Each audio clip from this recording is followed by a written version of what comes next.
Hello दोस्तों, स्वागत है आप सभी का अपने यूट्यूब चैनल टॉपर गैलेक्सी में।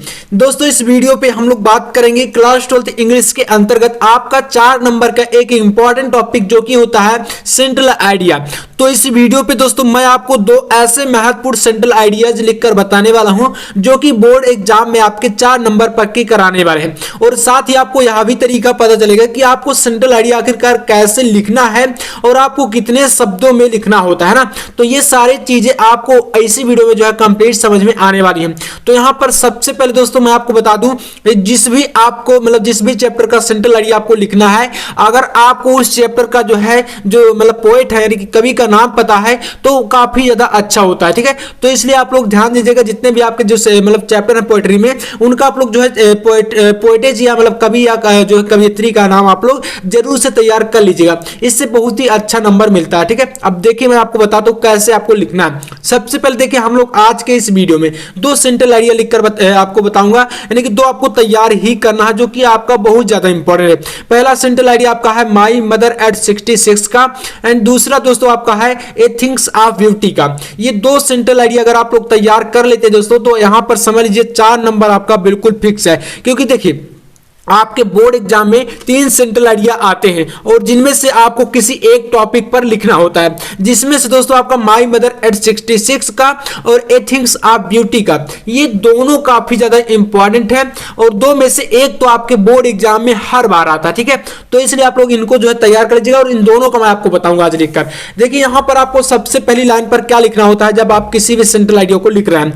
यहां पर सबसे पहले लिखेंगे the central idea of the poem my mother eight 66। अब जैसे हम लोग यहां पर माई मदर एट 66 का लिख रहे हैं, तो हम यहां पर लिखेंगे माई मदर एट 66। आप मान लीजिए जो ए थिंग्स ऑफ ब्यूटी का लिख रहे हैं तो आप उसको यहां पर लिखेंगे। अब ये मैं क्यों बता रहा हूं, तो जैसे यहां पर आप कहोगे कंपोज्ड बाय कमला दास, यानी कि जो आपका माई मदर एट 66 जो सेंट्रल आइडिया है, इसका केंद्रीय विचार क्या है ये आपको बताना है ना। तो यहां पर ये आपका इसको जो है पोएटिज है यानी कि कवियत्री है कमला दास, तो यहां पर कि इसका केंद्रीय विचार यह है कि ये आपको शुरुआती लाइन इतना बता रही है। अब देखिए इसके बाद यहां से आपका स्टार्ट होता है मेन आपका पॉइंट। देखिए मैं आपको इसको जो है यहां पर लिख के एक प्रकार से इसलिए रखा हूं ताकि मैं आपको इसको पढ़ के और हिंदी का अनुवाद सहित स्टोरी टाइप में सुना सकूं, जिससे कि दोस्तों आपको एक याद हो जाएगा आपका बहुत आसान तरीके से और आपको कोई प्रॉब्लम भी नहीं आएगी, है ना। तो देखिए इसमें आपका है कि the poem show the fear of losing her mother of the poetess, यानी कि इस कविता में जो कवियत्री है पोएटिज यानी जो कवियत्री है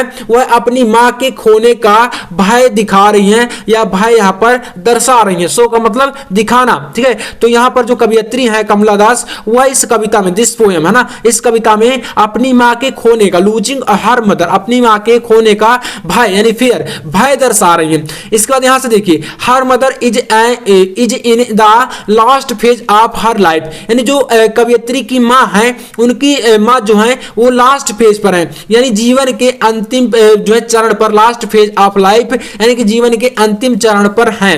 सो the poetess feels that she will pass away soon, इसलिए सो द पोएटिज इसलिए कवियत्री को लगता है, ठीक है, यानी कि महसूस होता है, feel that she will pass away soon, यानी कवियत्री को इसलिए लगता है कि जल्द ही उनकी मां जो है उनको छोड़कर चली जाएंगी, है ना। तो ये एक प्रकार से उनको जो है भय था इस बात का। इसके बाद देखिए यहां से दोस्तों poetess gets scared of this thought, और इसी बात की जो है कवियत्री को बहुत ज्यादा चिंता थी, है ना। थॉट ये सारा विचार आ रहा था उनके माइंड में और इसी विचार को लेकर वह काफी ज्यादा चिंतित थी। सी लुक्ड वह देखी आउटसाइड ऑफ कार, यानी कि जो कवियत्री है वह कार पर बैठे हुए कहीं जा रही थी और तभी जो है वहां पर जो है देखती है सारी चीजें, तो एक प्रकार से क्या होता है उनको एक प्रकार से भय होता है ना। तो ये चीजें उनको एक प्रकार से जो है परेशान करती हैं और कार से बाहर वह जब देखती हैं तो उनके मन में देखिए क्या होता है, देखिए द वर्ल्ड आउटसाइड, यानी कि जो कार के बाहर जब वह देखती हैं तो world outside was full of life and activities, यानी कार में बैठे बैठे देखिए ये सारी चीजें सोच रही थी जो कवियत्री हैं। अब जो कार से जैसे बाहर वो देखती हैं तो क्या दिखाई दिखाई देता है उनको जो संसार था, बाहरी संसार, अ वर्ल्ड आउटसाइड, यानी जो बाहरी संसार था was full of light and activities, sorry life है दोस्तों, ध्यान दीजिएगा। तो मतलब जो बाहरी संसार था वह जीवन और मतलब गतिविधियों से, जीवन की गतिविधियों से भरा हुआ था। फुल ऑफ लाइफ एक्टिविटीज, यानी जीवन की जो गतिविधियां हैं वह भरा हुआ था, ठीक है। इसके बाद देखिए यहां से दोस्तों क्या है, द यंग ट्रीज, यानी कि जो एक प्रकार से हरे भरे वृक्ष, यंग ट्रीज का मतलब हम यहां पर समझ सकते हैं हरे भरे वृक्ष, है ना। सीम्ड रनिंग, यानी कि प्रतीत हो रहे थे, रनिंग मतलब कि इस प्रकार से जो वृक्ष है वह प्रतीत हो रहे थे जैसे मतलब वह रन कर रहे हो, दौड़ रहे हो ना। अब देखिए आपने देखा होगा यार, जैसे मतलब आप किसी वाहन में बैठ जाते हैं तो आपको क्या दिखाई देता है, आपको लगता होगा कि जो वृक्ष है वह क्या कर रहे हैं, रन कर रहे हैं, यानी कि दौड़ रहे हैं, ऐसा प्रतीत होता है अक्सर, है ना।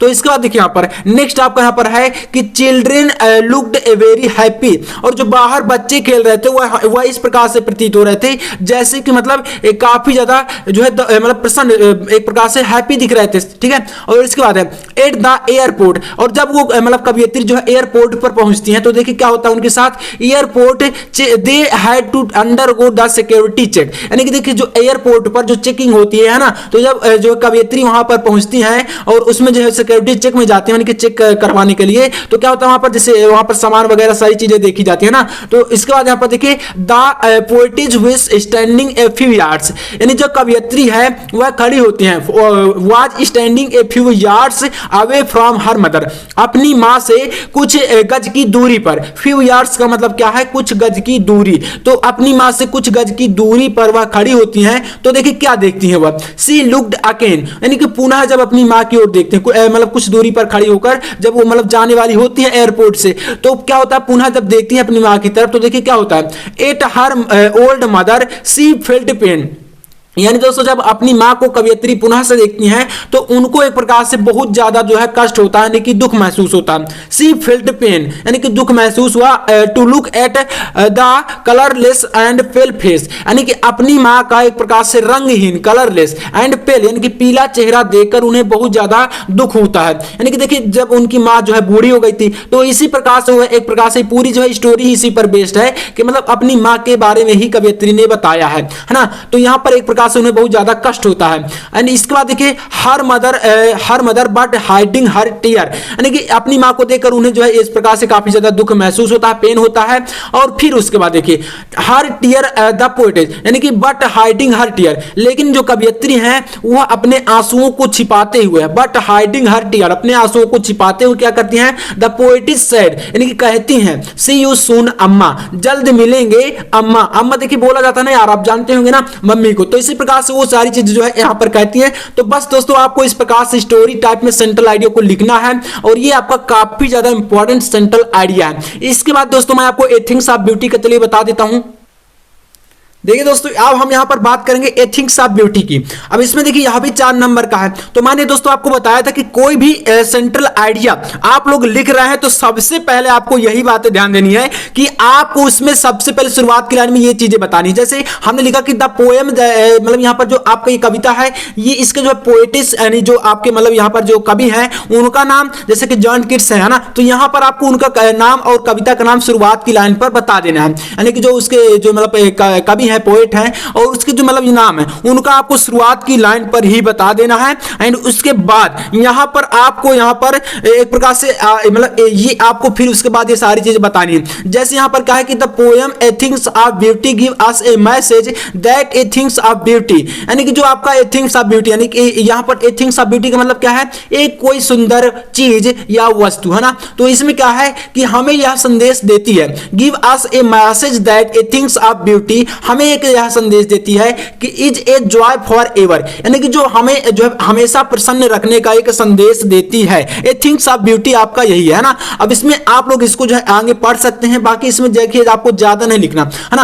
आप इतना मात्र देखिए कॉपी में आपको यहाँ पर एक पेज में ही लिख देना, बाकी इसके आगे आपको कोई इसमें चीजें सॉल्व नहीं करनी। आपको एक कॉपी में सिर्फ एक सेंट्रल आइडिया लिखना जिस भी क्वेश्चन के अंतर्गत आए, और आप लोग जैसे मतलब जहां पर भी कर रहे हैं सबसे पहले आपको वही करना करना है ना। तो इस प्रकार से जैसे यहाँ पर आपका हो गया इट नेवर एंड्स, यानी कि जो एक प्रसन्नता होती है ए थिंग्स ऑफ ब्यूटी की, यानी कि जो एक सुंदरता की, और क्या होता है कभी खत्म नहीं होती। ए थिंग्स ऑफ ब्यूटी यानी कि एक प्रकार से एक ऐसी वस्तु होती है गिव अस एनकरेजमेंट, यानी हमें यह साहस देती है, ठीक है, to go the forward and back, यानी कि हमें हार्ड वर्क करके यानी कि परिश्रम करने के साथ साथ हमें आगे बढ़ने का एक साहस भी देती है ना। तो इस प्रकार से होता है जैसे आवर अर्थ, हमारी पृथ्वी is full of innumerable beautiful things, हमारी जो पृथ्वी है दोस्तों वह अनगिनत, इन्यूमरेबल इन मतलब यहां पर क्या है अनगिनत का मतलब ये है जैसे कि इसकी कोई मतलब गणना ना हो जिस चीज की, तो उसे बोलते हैं इन्यूमरेबल। तो मतलब इस प्रकार से सुंदर वस्तुओं से भरी पड़ी है हमारी पृथ्वी, है ना। तो इस प्रकार से बाकी इसको आप पढ़ सकते हैं और इतना आपको लिखना है, आप इसका स्क्रीनशॉट भी